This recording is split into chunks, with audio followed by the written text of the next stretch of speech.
Hii ni kwa wewe mwanamke ambaye unaona uchafu kwenye sehemu zako za siri. Wanawake wengi sana wamekuwa wakisumbuliwa na changamoto kama hizi za kutoa uchafu au maji machafu kwenye sehemu za siri.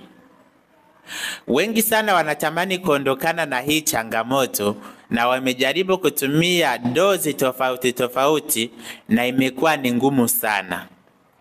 Sasa leo nataka nikupe njia ambayo unaweza ukaitumia na ukapona kabisa.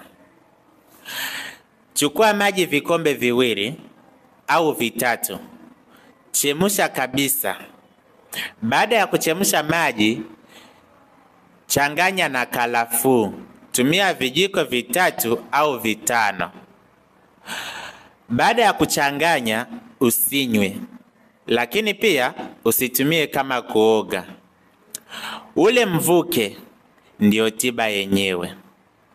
Hakikisha unaweka chini na unachuchumaa ili mradi ule mvuke uweze kukupiga vizuri. Na unakupiga vizuri kabisa. Lakini ule mvuke ndo unaenda kuondoa ama kuua bakteria walioko ukeni. Lakini pia ule mvuke wa karafuu utakusaidia sana kama unapitia hali ya uke kulegea.